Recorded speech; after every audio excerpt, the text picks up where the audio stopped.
Welcome back to Broxim, everybody, and today we're going to be talking about Craftworld, Eldar, Wraithguard. So Wraithguard have been a unit that, to be honest with you, haven't been very popular throughout this whole edition. And I think the reason for that is, quite honestly, damage-wise, Wraithguard are outcompeted in a lot of aspects. And they also tend to be a little bit squishy for the amount of lethality that exists in 9th edition. However, I do think they still have a place in the Eldar army, and I did a previous video talking about how I think that they're actually quite underrated as a unit, and they didn't get, the true respect that they deserve. So we're going to be talking a little bit about how to redeem Craftworld Eldar Wraithguard in the Twilight of 9th edition. But before we do that, let's just do a quick overview of what we're going to be talking about today. We're going to be looking at the stats, weapons, and special rules of Wraithguard. We're going to be talking about why Wraithguard are considered bad in the current state of the game. And I'm going to be talking and going through with you guys a few of the tips and tricks to using both Wraithguard variants effectively. So just looking at their base stats, if we look at their datasheet, we can see that they have pretty great toughness at toughness 6. This makes them tougher than Nurgle, which is pretty awesome. Of course, toughness 6 doesn't necessarily make them super good against a lot of strength 7 or higher weapons, things that would normally take them out. But they do also have a special rule for that, which I'll go into in a second. And they have a decent save at 3+. Now, I think the save is probably their least, admirable survival trait, seeing as it's only a 3+. But again, there are ways for Eldar to get a higher save through psychic support and other things like that. They also have pretty slow movement at speed 5, which is another reason why they're not used a whole lot in competitive play, but their high leadership value means they'll rarely be suffering morale penalties or, take casualties from morale. They also have 3 wounds apiece, which makes them able to survive a lot of small arms fire. So they are 40 points base, and you can upgrade them to a D-Scythe, which is recently nerfed. Now, the D-Scythe is expensive, but it is a great tool at cracking hard, non-large targets up close. So things like Terminators, this is really good against them because not only does it inflict a lot of mortal wounds on them, but it can also do a considerable amount of armor penetration damage. And even against Storm Shield and Thunderhammers, a squad of Wraithguard with D-Scythes is going to do some considerable damage to them just from the sheer amount of mortal wounds and number of attacks that you will get. The Wraith Cannon, on the other hand, is designed to hit large targets pretty hard, and it has a good range at which it can operate. 18 inches is much better than 12, obviously, when trying to stay out of threat of enemy units, and it has a high strength and AP value as well. As for their special abilities, they have the War Construct ability, which means that they can shoot targets they are engaged with, but unfortunately, the D-Scythe variant, being a blast weapon, cannot do this. So I think this is probably a bit of an oversight on GW's part, and partially one of the reasons why I don't really like the D-Scythe variant, but the D-Scythe variant still has its uses. They also take 1 less damage from all attacks to a minimum of 1, so basically, it's the same thing as what Nurgle has, Plague Marines have. And this makes them much more durable against weapons that are designed to kill them. So any damage 3 weapons are not going to be auto-killing them for every failed save. Damage 2 weapons are going to be much less effective against them, being basically reduced to damage 1. And yeah, this is a great ability that ups the survivability of the unit against heavy weapons. So why are Wraithguard considered bad in the current state of the game? So the one thing that I think Wraithguard are pretty bad at is being able to move around the battlefield with any kind of agency or speed. So they're very slow. They have speed 5, which makes them, again, fairly difficult to respond with. If your opponent throws something at one side of the battlefield, most Eldar units are fast enough to be able to respond to that threat accordingly. Wraithguard cannot do this because they are very slow. And even moving out of a transport with the 3 extra inches you get from the disembark, they're still only moving about 8 inches, and that's just not fast enough to respond to something on the other side of the battlefield. A lot of armies also have very high damage dealers, which can get through their base defensive stats rather easily. So armies like Tau, Leagues of Votann, Imperial Guard have numbers of ways to get around your toughness value, right? With auto-wounding effects and a lot of shots and a lot of strength on their weapons, they're able to do this fairly effectively. And cheaply, mind you. So having battle focus or having a unit that can fire and fade often is a better durability boost than just being tougher, because you could just not be shot at all. So that's another reason why people don't really like Wraithguard. And lastly, I think mostly people just complain about them being a little bit too expensive for what they can do. So they're about 5 points too expensive per model, in my opinion, across the board. I think the D-Scythe is obviously priced wrong. I actually think the D-Scythe should be the same cost as the Wraith Cannon at 0 points, so base 40 points. But again, it is what it is. The D-Scythe does have some potentially great damage with buffs, so that's probably what GW was thinking when they priced the D-Scythe at that value. So the first thing we have to look at when determining the weaknesses of the Wraithguard is their speed, right? They're very slow, they have speed 5, and they don't have battle focus. So they're not able to kind of threaten targets that are too far away from them, and at the same time, they're not really able to respond to too many other threats on the battlefield. And it's very easy for an opponent to basically pre-measure them out.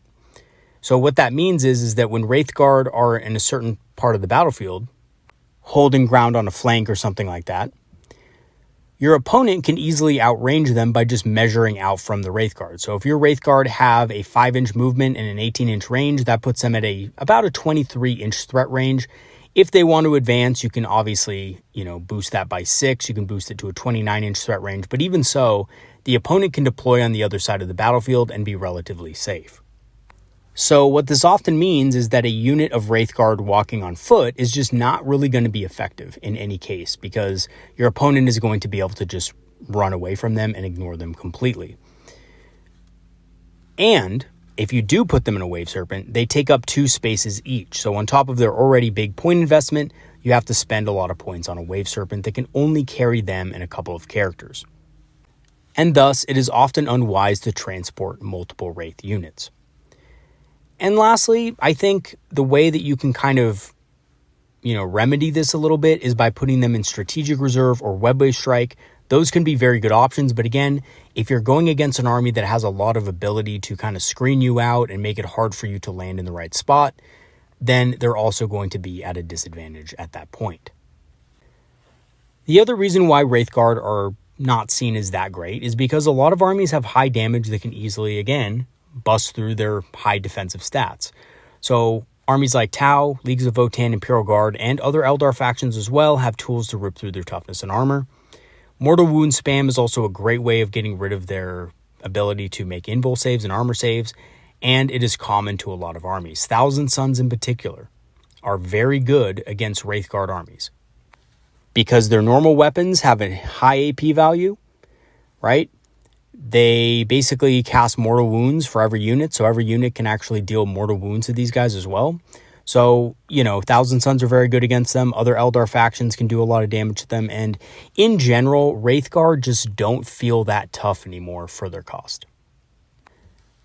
And that brings me up to the last kind of point that, people say about Wraithguard not being that effective is that they're about 5 points too expensive per model.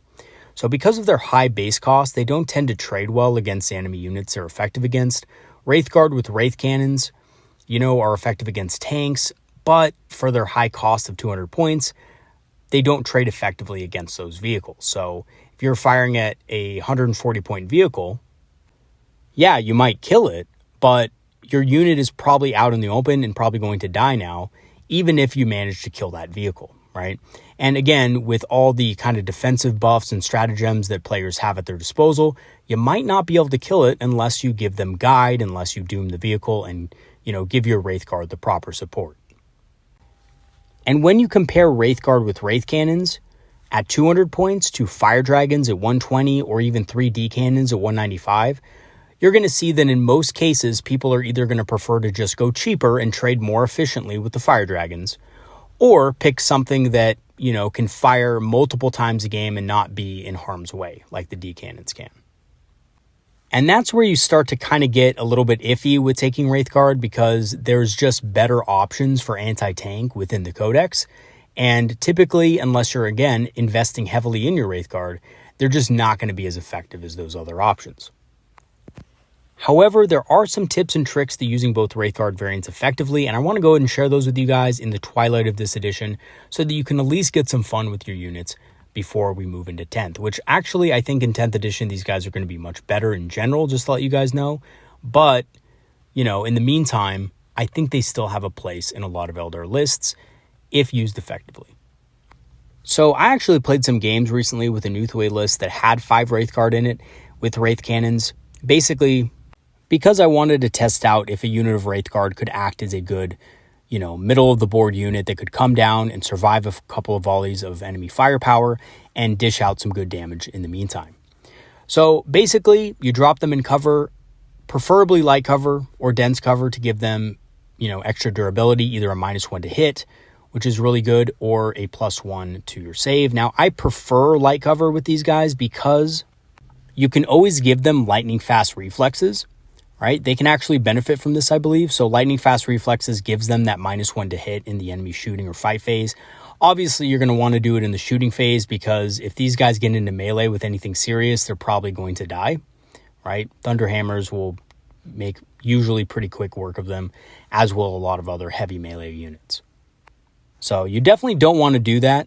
If you see a unit of Terminators that's close by, make sure they're dead, or make sure they're weakened enough to where the Wraithguard can actually survive an assault from them. But yeah, so drop them in light cover. They're getting a 2+ against shooting, and you can use the lightning fast reflexes stratagem to give them -1 to hit as well. Also, investing in things like Protect, Fortune, and Conceal are good at keeping them alive, especially if they are on an objective out in the open. So there are times when you would want to drop a unit of Wraithguard on an objective in the middle of the field. Maybe you have just cleared it in the previous turn and your opponent couldn't recapture it, and you want to solidify that objective so you can drop these guys in via Webway Strike to make sure you can hold that objective down. Now, this is actually a really good maneuver because if given the proper buffs, right, Fortune, Conceal, Protect, and things like that in an Uthway list or a list with a good amount of psychic support, these guys are basically going to be getting a 2+, well, not even a 2+, but a 1+ save, right? Because they have cover, light cover from Conceal. They have Protect, which is another +1. And they're getting Fortune on top of that. Also, because they're Uthway, right?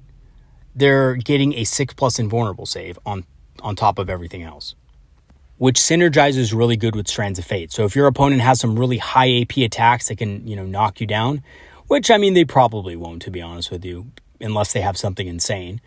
But you can always use that Strands of Fate dice to make sure that they can, save a few hits, which is also pretty cool.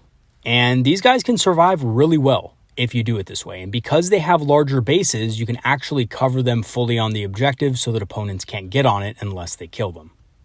Also, these guys are actually a low-key great target for Fire and Fade. The reason being is it makes the unit extremely hard to deal with, especially if there's obscuring terrain in the midboard. So if you have some obscuring terrain in the midboard and you want to use these guys to pop in and out, shoot things, and then disappear, also making it hard for opponents to actually wipe these out with indirect fire weapons. Obviously, because they're Wraithguard, things like mortars don't really do anything to them. So that's actually a pretty good tactic for having a midboard presence as Craftworld Eldar, right? That's very powerful, can take a lot of hits, but also has the versatility of being able to use Fire and Fade, right? Which again, it is 2 command points, but this unit is just expensive enough to warrant that use, right? This is a 200-point unit, so they are a big investment. Now, talking about their cousins, a Wraithguard with D-Sights, I think the best way to use these guys is as a sweeper unit in the late game, so either put into reserves via Webway Strike or Phantasm. Remember, if they are put into reserves via Phantasm, they can come in on turns 4 and 5 because of the way Phantasm is worded. It happens at the start of the turn, so not before the game, so you can actually, come in on turns 4 and 5. There's a rule for that in the rule book regarding reserves.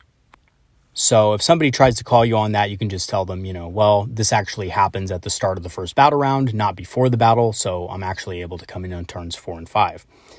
So ideally here, you would also want to drop them in cover, bring them into cover out of reserve, either Webway Strike or obviously strategic reserves, and shoot at a very hard target like Custodes or Terminators. So if you have an opponent that has a unit of big Terminators sitting on a side objective, 5, 6 Terminators, something like that, with buffs, this is a great unit to crack those targets. So when I say with buffs, you really do need to make sure these guys have guide and doom. The reason why is you want to be able to maximize the amount of attacks they're getting. You want to be able to maximize the amount of mortal wounds they're doing with their wound rolls. Remember, every 6 to wound causes a mortal, and this is very effective against high armor, high invul targets like Terminators and of course Custodes. And on top of that, if you want to throw Jinx on them, if they don't have an invul save, obviously if they have an invul save, it's not going to be effective. But if they don't have one and they're just sitting on a 2+, you can throw Jinx on them and the D sights will rip through their armor completely. They won't get any type of save at all. And again, unlike other Aspect Warriors, Wraithguard with D sights are just much tougher, right? Especially with buffs, you can put Fortune on them, you can put, Conceal or Protect on them just as you would Wraithguard with Wraith Cannons, and they can be very durable on objectives. Okay, so in conclusion, Wraithguard are often not taken in Eldar lists, obviously because they have big disadvantages in speed and reactivity that are normally not a problem with other Eldar units, and also in addition, because of the lethality of a lot of armies nowadays, if you don't have them buffed up, they're just not going to survive that well. However, both variants can fill a niche in your army list and can be used effectively if you invest in them and if you use them in the right ways. And lastly, with 10th edition on the horizon, you might want to get a feel for these guys, as I feel they're going to be extremely strong in the new edition with the changes to characters and with the general increase in toughness in the game. All right, everybody, that is going to be it for today's video. Thank you so much for watching. And a special shout out and thank you to all my patrons and supporters that have supported the channel for the last months. Thank you so much once again for all your support. It's really helped build the channel and make it great. I will put my links for my Patreon and my PayPal in the description for you guys who want to support the channel a little bit further, and we will have continued coverage of the 10th edition reveals that GW is going to do within the next couple of days. All right, everybody, that's going to be it for today. Peace out, and I'll see you guys next time. Have a good one, everybody. See you later.